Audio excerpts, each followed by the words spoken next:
Previously in the complete creation. This is a complete falsification of major predictions of evolution. Evolution would dictate no footprints or skeletons being found in rocks that old.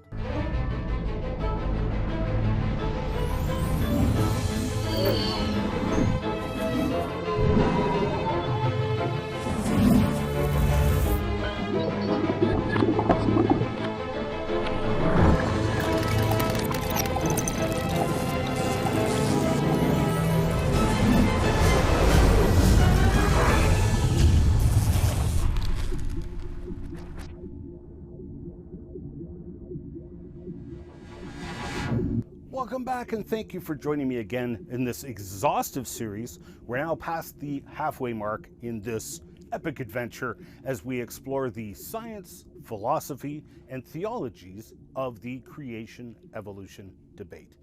We've been continuing to explore the fossil and rock record and spent the last couple of lectures looking at the geology of the rock record as it pertains to things like fossil footprints in deserts.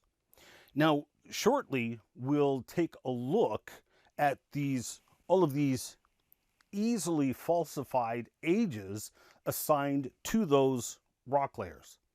Now, those ages were literally made up based on the evolution myth and what can only be described as wishful thinking. Then, when the myriad of dating methods came along, they were forced to fit these assigned ages. When you look at the actual history of how those ages were assigned, where those numbers actually came from, you can see that they are literally nothing more than unsupported guesses that have become dogma. We'll use evidence from the dinosaurs over and over again to demonstrate this fact and to show this history. For example, the assigned ages have changed over time, getting older and older. This can be seen in the popular press. For example, in 1905, T-Rex was alleged to be 8 million years old.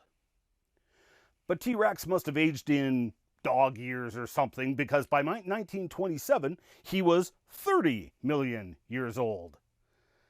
By the time 1941 had rolled around, he was allegedly 100 million years old.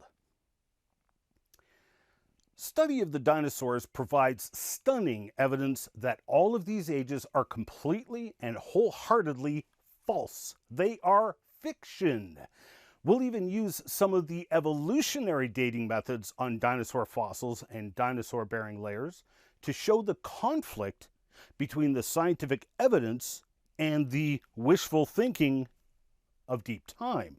But before we get to that, I'd like to address one more topic that deep time advocates routinely bring up regarding the dinosaurs, that of fossil dinosaur egg nests. Now, this is an actual fossil dinosaur egg from a hadrosaur, one of the duck-billed dinosaurs. I have a cast here of a juvenile dinosaur, juvenile duck-billed dinosaur skull here from Joe Taylor at the Mount Blanco Fossil Museum in Texas. Dinosaur eggs are relatively common. I myself have had the privilege of seeing at least hundreds of them. But when I'm giving a lecture with kids and I pass around this fossil dinosaur egg, those kids are always quick to ask one question. Is there a baby dinosaur in there? Now, that is an excellent question to which I can definitively say no. Why? Because the moment a dinosaur egg is excavated, it is immediately run through X-ray imaging to find out if there is a baby dinosaur in there.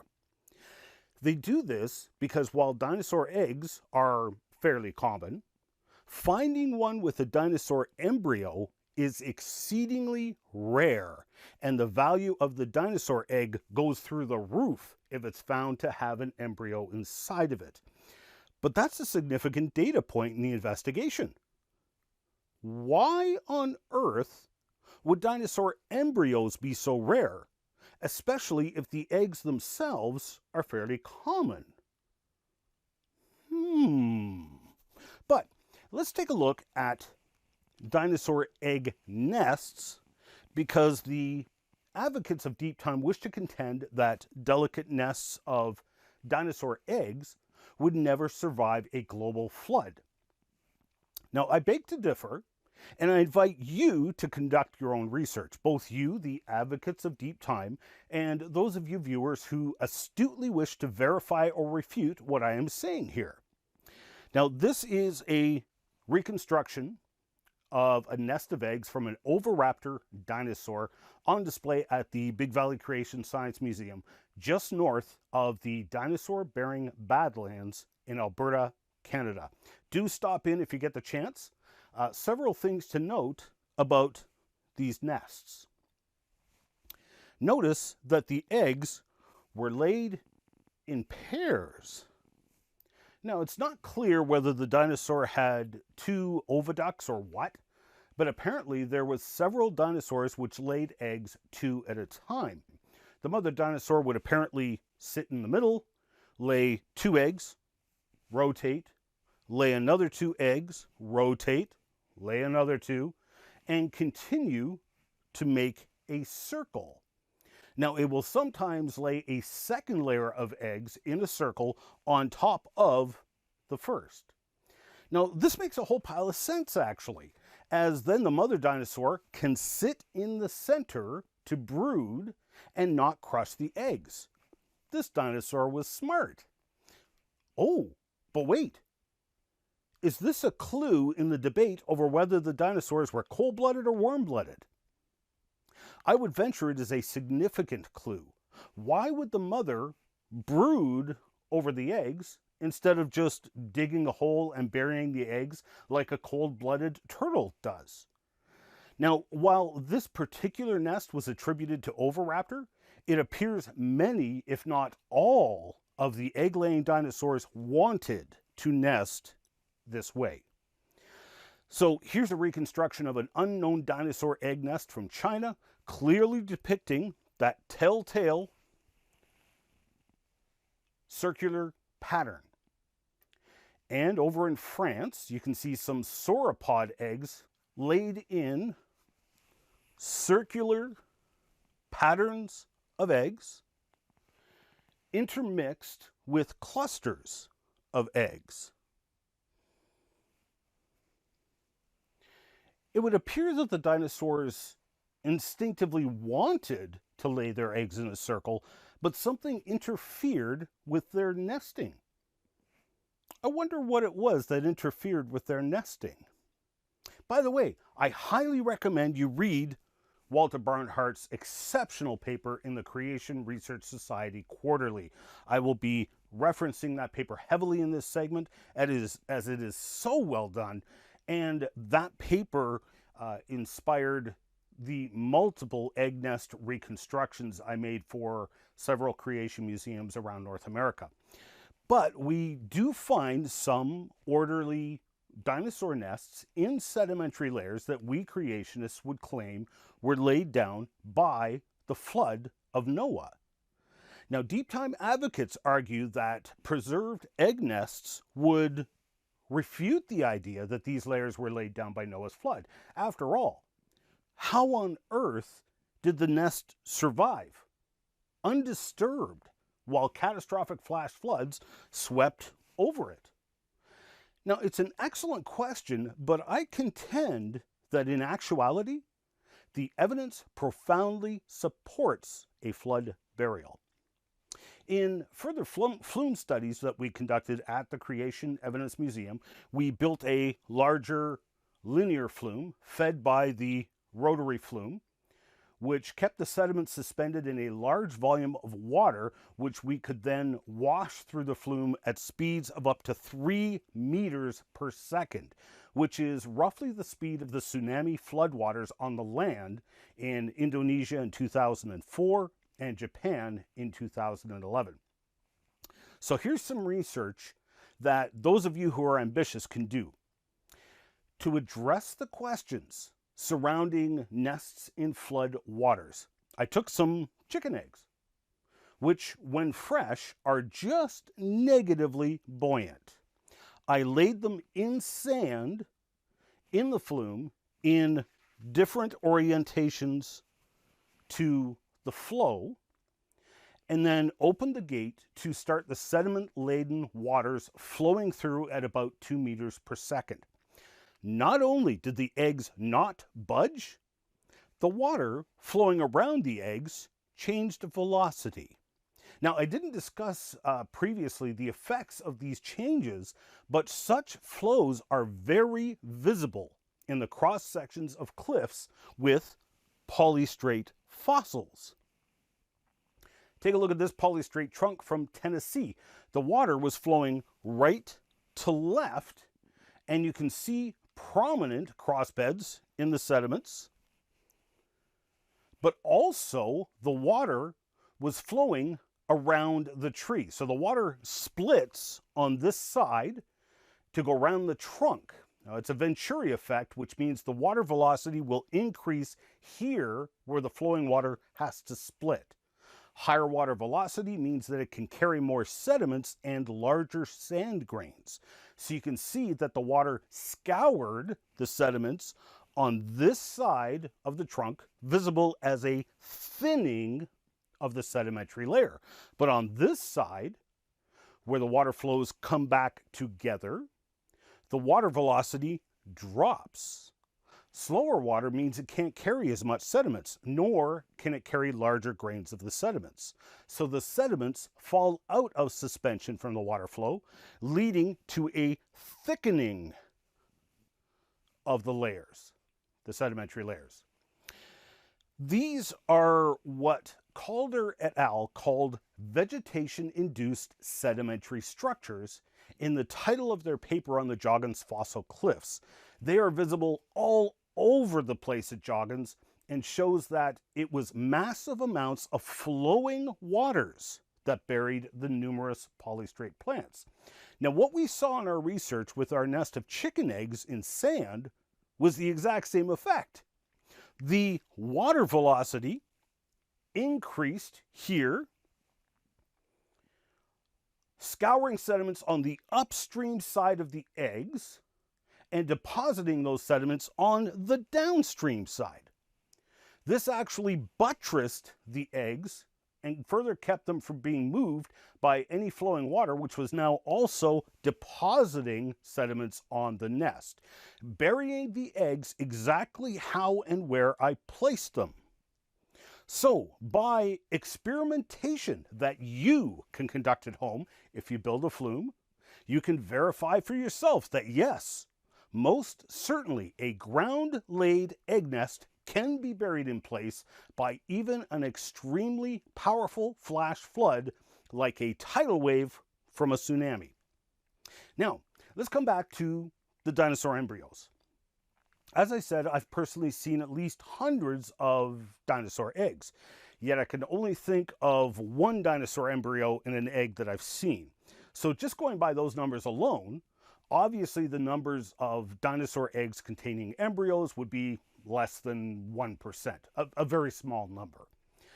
This is a significant point for a few reasons, and the first has to do with the question of why are there so few embryos found? Well, it's simple, really. There's been no incubation time. The eggs were quickly buried by a flood shortly after they were laid, killing any embryonic development. Now, the second point is how difficult it is to identify the dinosaur that laid the eggs. If there's no embryo there, and body fossils of the dinosaurs are also rarely found with the eggs, then identification of the mother dinosaur is, at absolute best, a guess. And that's okay, nothing wrong with a guess, but let's just be sure to call it what it is. It is a guess. The lack of identification does cause issues, but they can be fun ones. For example, the Oviraptor was so named because a skeleton of an Oviraptor was found with some eggs. And so it was assumed that the oviraptor was stealing the eggs for food. Ova for egg, raptor for thief. It was named the egg thief, oviraptor. Later on, similar eggs were found which did have embryos inside. Guess which kind of dinosaur it was? You guessed it, the oviraptor. So evidently it wasn't stealing the eggs, but it got buried alongside its eggs. But get a load of this. There has now been a few incredible findings of oviraptor dinosaurs, not just buried in association with their eggs, but buried alive while brooding on the nest. Here's one from the American Museum of Natural History. Everything is there except for the head of the dinosaur. Here's the neck, here's the body. You can see it had its arms over the eggs, evidently trying to protect them from something, and you can see 2 layers of eggs laid in a circle underneath it. This dinosaur was nicknamed Big Mama, and here's another which was nicknamed Big Auntie, or Big Auntie, depending on where you're from. Here's the circular nest of eggs, the legs, the arms. Here's the neck exhibiting that classic opistotonic pose.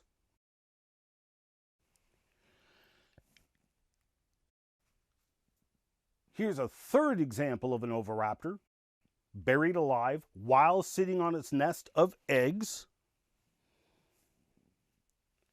Its legs, arms, the upper body was lost, but take a close look at the eggs. You can see fossil embryos in some of them. This find is especially stunning because finding embryos is exceedingly rare.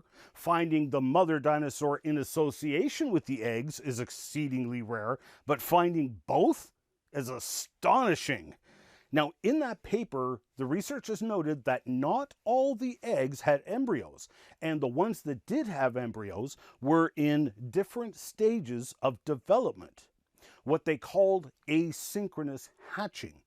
That is, the eggs developed at different rates and hatched at different times. Now, they admit they could not explain this.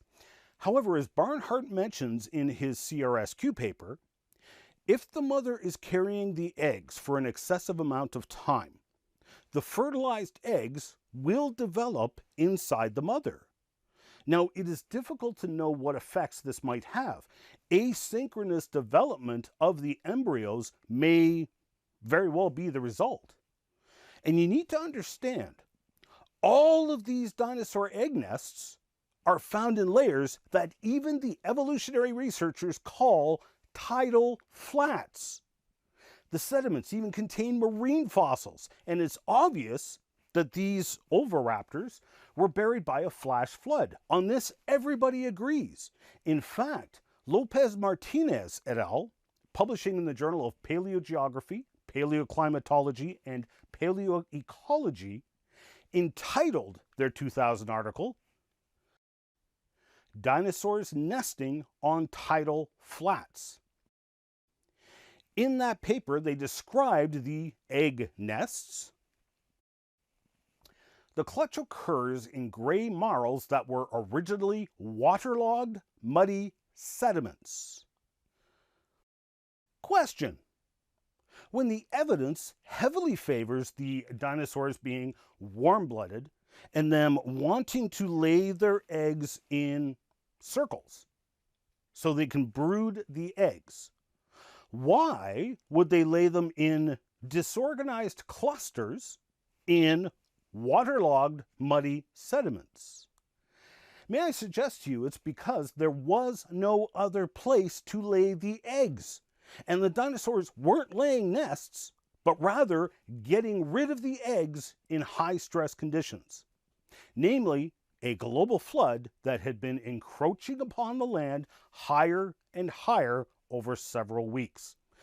The tidal flats the authors were referring to was the Trent Formation in Spain. But the point I'm making here is that all of these alleged dinosaur egg nests that were claimed to be a problem for us catastrophists who are claiming that these layers were laid down by a flood, yet all of these eggs are found in layers claimed by the evolutionists to be floodplains.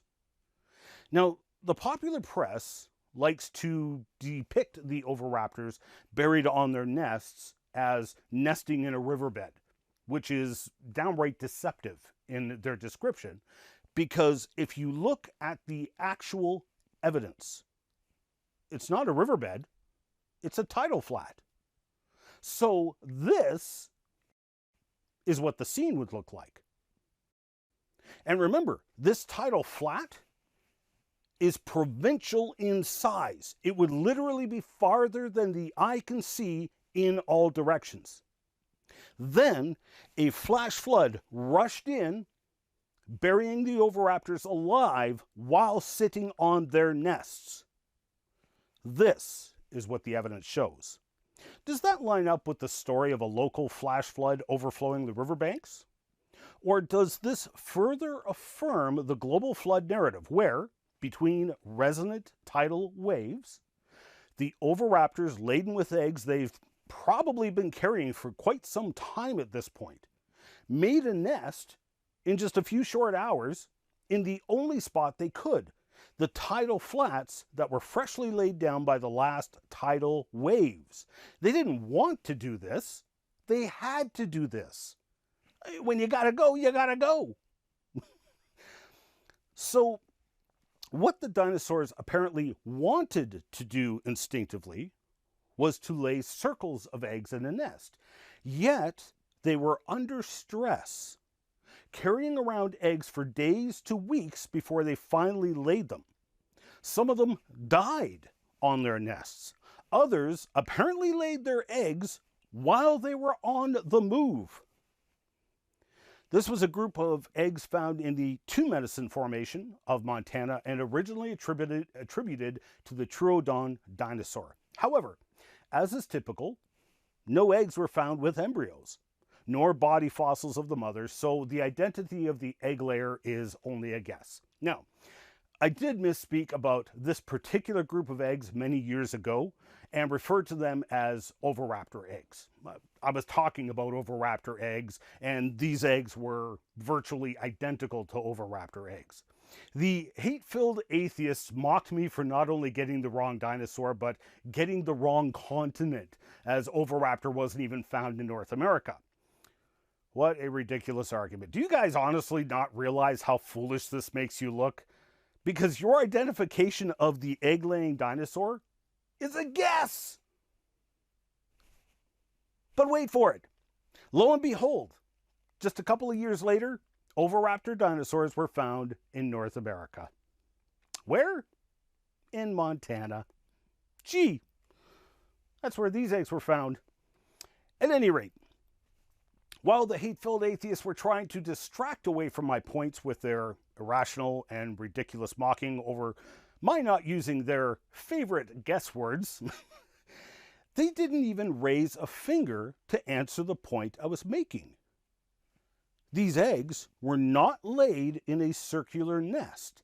They were simply dropped in place while the dinosaur was under stress. I would suggest that dinosaur was on the move, probably running from the next incoming tidal wave, seeing as how the layer below the eggs was a tidal flat of provincial size, and the layer of sediments that buried the eggs was a tidal flat of provincial size.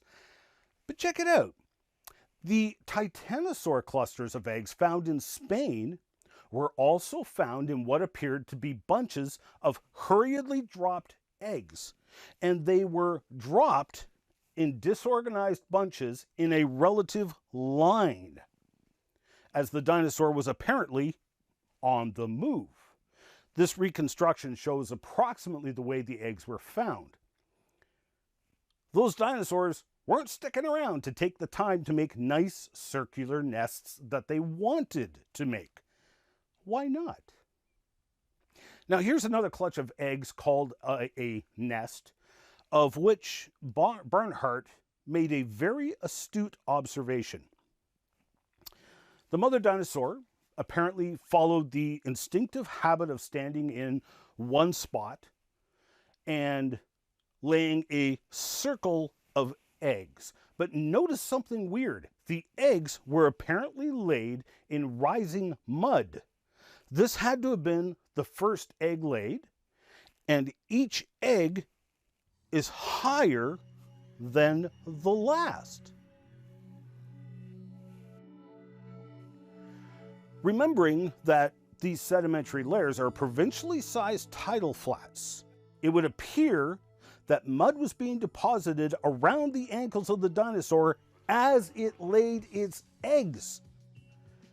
The fossil evidence could hardly be called a challenge to flood catastrophists.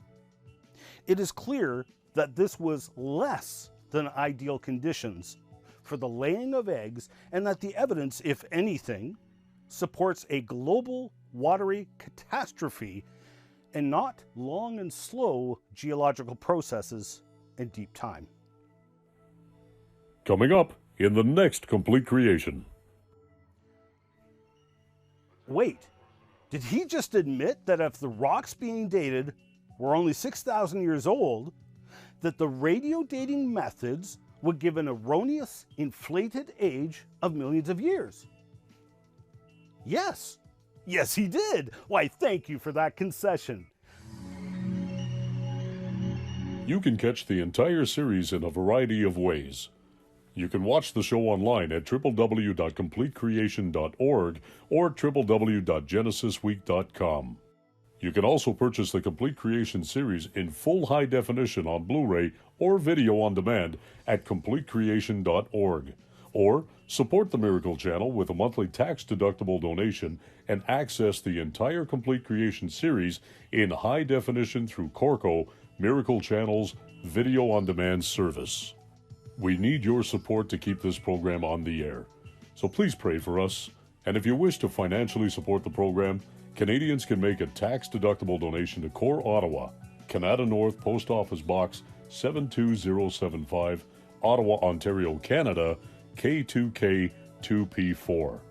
Or you can make a donation via PayPal online at ianjuby.org/donations. And thank you for your support.